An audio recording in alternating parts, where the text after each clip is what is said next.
What's up, you guys? Welcome back to the Legacy channel. I hope you guys had a wonderful day. It's a great day here, and I just wanted to share it with you.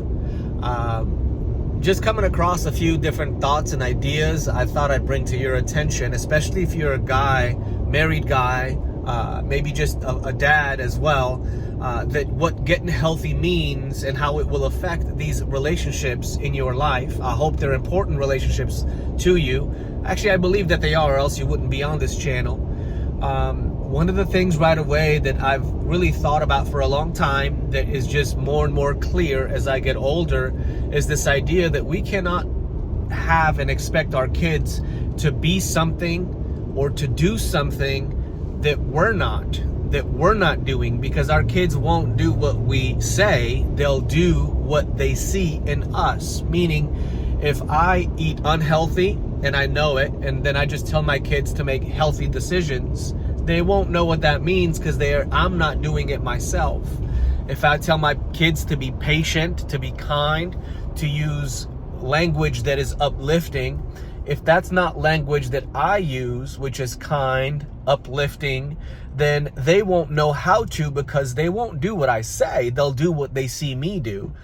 What does that mean long term? Well, if we are in a chronic state of being unhealthy, whether it's because of excessive weight gain, bad habits, bad attitudes, bad mental disposition, poor energy, sleeping in all the time, not going to bed until late at night, then those are the kind of habits that they're going to perpetuate in their own life.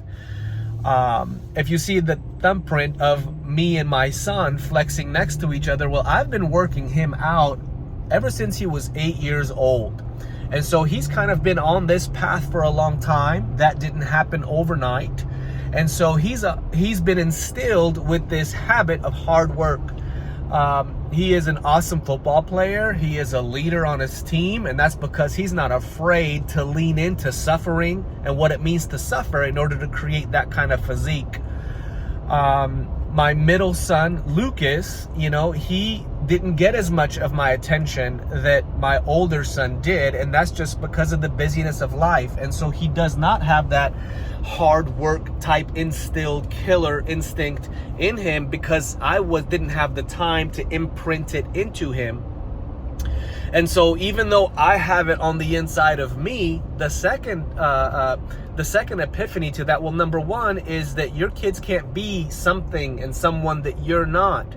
And number two is you need to spend time to imprint on your children who you are. And the only way to do that is not by just talking to them. The only way to do that is by actually spending time with them.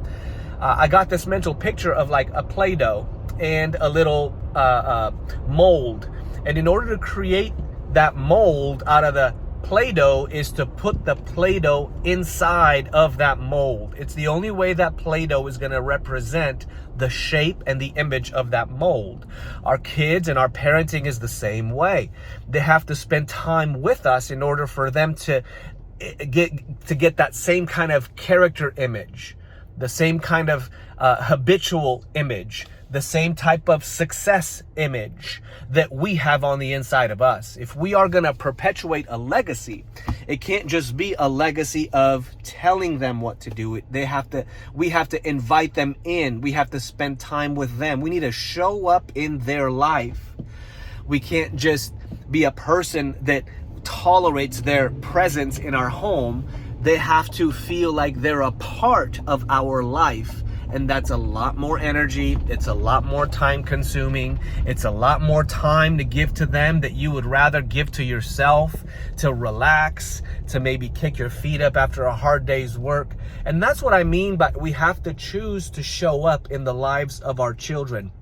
And for a long time, when I was unhealthy in my emotions, in my energy, in my body, in my mental, my mindset, I could not show up. I just didn't have the energy. I didn't have the inspiration and the motivation to show up in the lives of my kids. And so the only thing I was able to give them is like correction, instruction, discipline, the do's and don'ts.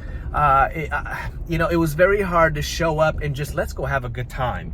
And so one of the things I've noticed since making this decision to get healthy, to get my blood work checked, to get on TRT, to start working out, to eat healthier, to stay hydrated, to take some supplements, one of the things I've noticed is that now I'm able to show up in the life of my children to a greater degree than before. And I'm actually excited because the closer I get to them, the more I'm beginning to see, wow, my children are amazing. Wow, my children have gifts and talents I did not see before. Wow, my kids really do need me. Wow, I'm valuable to them because they light up when dad shows up. And so there's something that you can give to your children that nobody else in this world can, and that is yourself. Nobody else has the platform in their life that they can call dad or father, but you. Value that position and now step and lean into it because your kids need you. You're not just a waste of time. You're not just there for them to just, take your money and go. And that is not a healthy way to express our love for them, is just by being provider. They need more than provider. They need a counselor. They need a friend. They need a mentor. They need somebody to sit in them and be close enough to them to leave an impression. And I guarantee you, if your wife sees you being this kind of man, this kind of father in the life of your children, her attitude towards you is going to elevate. Her respect for you is going to elevate. Her desire to give herself to you uncoerced will elevate. And if it doesn't, my friend, you might have to have a hard conversation with your woman because she is there to help you be this kind of man. And so as we continue making these videos, these are some of the subjects that I see that I think would benefit us in the long run when it comes to creating habitual legacy, a legacy of habit that we instill in our children so that they can perpetuate the vision that we have for the direction that our family needs to go in. I hope you guys have a greater vision for your family than I just want to make it to retirement so that I can enjoy my life and my days. My friends, thank you so much for subscribing, for liking, for commenting, and just starting a conversation in this direction. I value and I appreciate all your guys' insights. There's been a lot of advice given on TRT from guys that have been in it for a long time that are suggesting different things to consider, and I thank you for that. I also thank you for those that are just writing encouraging comments like, man, keep it going, because I do plan on keeping it going. I'm having a real good time with this. I hope you guys do too. I pray that this brings you some value. And until the next video, stay blessed.